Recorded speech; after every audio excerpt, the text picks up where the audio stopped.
Tom, I know you watched that conservative leadership debate last night. We have a clip. I just thought we'd come into it with this, and then we'll jump into it. Brian? I'm running for Prime Minister to give you back control of your life by making Canada the freest nation on earth. Freedom means you control your own money, free from government-induced inflation. Freedom means expressing yourself without fear, and freedom of the press by defunding the CBC and giving every Canadian the liberty to speak without fear. Just in that clip alone, Tom, 3 shots were taken for the word freedom. Yes, 2 frees and 3 freedoms in that one clip. It was a good night for that. So, all right, first of all, give me your overall take on what you did see and hear. Well, I think that it was quite clear that we were in Ottawa, and Poilievre had most of his base in that hall, because when poor Jean Charest even tried to say that, a couple of hundred truckers saying that they're going to shut down Ottawa until the government resigns, he said, that's illegal. And he got booed so much for daring to say that was illegal that you couldn't even hear him speak anymore. So it gives you an idea of the mood of the evening. Poilievre was being Poilievre. It's interesting. He completely contradicted himself. He swallowed himself whole on Bill 21. Hey, you guys, remember last week, Natasha, Aaron, this guy Pierre Paulus out of Quebec City? He's a member of Parliament for the Conservatives. He said he was going to back Pierre Poilievre because Charest was hesitating on Bill 21. Pierre Poilievre was for Bill 21. Last night, word for word, I'm against it in French, I'm against it in English, I'm against it in Quebec, I'm against it everywhere. Completely changed his tune. And he wouldn't say whether or not he was pro-choice. I remember yesterday, Natasha, we were talking about this. You reminded everybody that when you had him on the air, he came out straight as it was, I'm pro-choice. Wouldn't say it again last night. So he can say what he wants about Charest. He's got double messaging going on as well. Mm-hmm. By the way, that exchange last night, Tom, over I cut taxes, no you didn't, yes you did, no I didn't. What's the truth in that? Well, Charest did cut taxes, and that's what put him at odds with Stephen Harper. Harper sent a lifeline over to Charest at one point. He sent $700 million. He found some excuse or another to transfer $700 million, which back then was a lot of money. Now it's chump change after the spending for the pandemic. But I digress. What happened was Charest, instead of applying it for health care, which was the ask, I'm in desperate trouble, I need all this money for health care, Harper sends it to him, and he turns it into a tax cut. And Harper wanted to throttle him, because he wanted to get at least a little bit of credit for coming to the aid of Quebec with regard to health care that was indeed in dire straits at the time. So the truth is he did cut taxes, because Poilievre was going on, no you didn't, no you didn't, no you didn't. Well, I mean, those are not great moments in debates. When Poilievre made his point once, twice, 3 times, but he really asked Charest more than a dozen times how much he made on Huawei. Now, I think he had made his point that Charest was a lawyer for Huawei, made a fortune doing that. Charest was doing the back crawl, trying to give that nose stretcher of an answer. Oh, I was actually, I was trying to help. It was all about trying to help the 2 Michaels. Yeah, sure. Funny, nobody else can remember that, Mr. Charest. So, there was a lot of baloney to go around on the stage last night. I think that Aitchison had one of the nicest remarks, basically saying, Canadians watching this are not going to be very proud of any of us. And I think he spoke volumes on behalf of a lot of Canadians. Was there a cringeworthy moment for you at any point? God, a lot, I imagine. Well, I think it was when they kept cutting each other off, and you couldn't make anything out of what anybody was saying. And there was one tiny detail that we caught. It was interesting. It was when Candace Malcolm called Poilievre Pierre. It was a tiny little thing, but it really did seem that they were quite close, because she writes a blog called, it's an online paper called True North, and it's very right-wing. Our old colleague, Giovanni, was there yesterday, and, he's going to be heading up the Manning Institute, which is now going to be called Strong and Free. So, you could tell that it was a real right-wing setup. Charest was they were trying their best to paint him as somebody who was just a liberal, who'd gone to Quebec City, run a corrupt government, and doesn't deserve to be the leader of the Conservatives. By the way, those were some of the toughest lines that Poilievre had. Looking at Charest and saying, hey, you had to reimburse. He was smart. He didn't go for the vague stuff or the stuff that wasn't proven. He said, you were required to reimburse $500,000 of illegal fundraising and stop criticizing truck drivers because they've got more integrity in their pinky finger than your whole cabinet table. So that was a pretty strong line. There were many moments like that. It's just the whole thing on the whole was unlistenable. It was so awful. I agree. But you know what? I think that actually helped Charest in the long run. Mm-hmm, I agree. Because he didn't have to put too much of an emphasis on it. He was basically saying, do you really think this guy can run the country?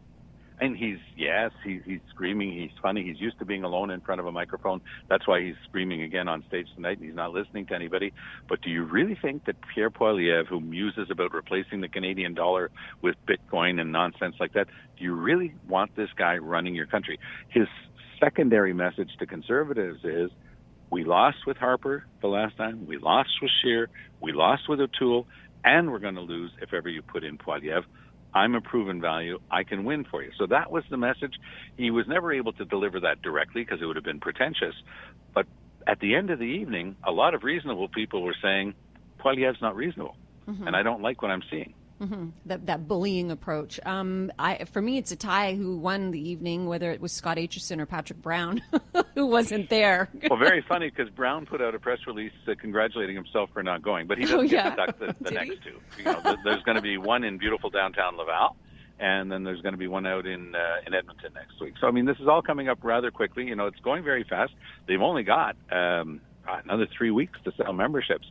So from all indications, Poilievre sold a whole bunch more than everybody else, but the real question is, how well spread out are they across the country? And that's where Brown's possible deal with Charest, that might still give him a bit of a chance, but from all indications, it looks like Poilievre's got this thing. So let me ask you, you've been in these before, obviously, from your days in politics. First debate's over. You sit back now, you do the post-mortem on this.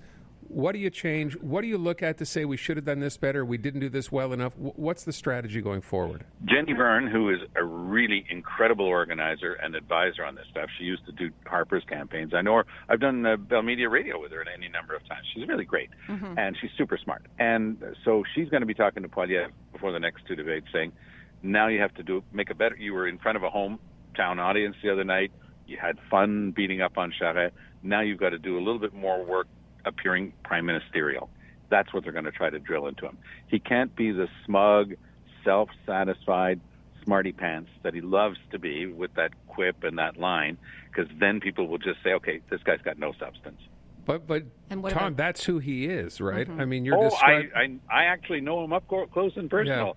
Yeah. He loves being that person because he went through high school as the only conservative that was there. I mean, he's been all his life, he's been the guy who's needling everybody else, saying that they're all wrong, that he's got it right, that conservatism and he won a $10,000 contest in high school writing an essay about freedom.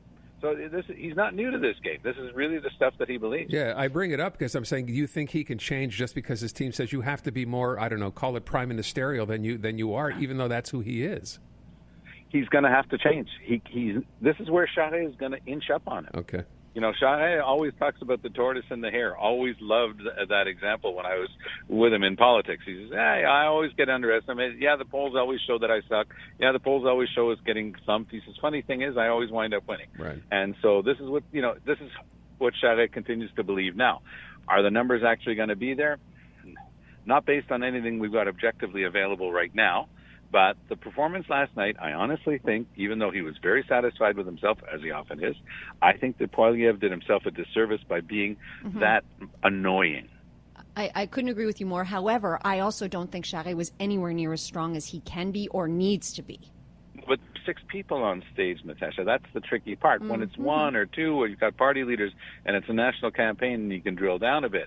Here, the hall was packed. This was Poilievre's group. This was his bailiwick. This was a home game for him.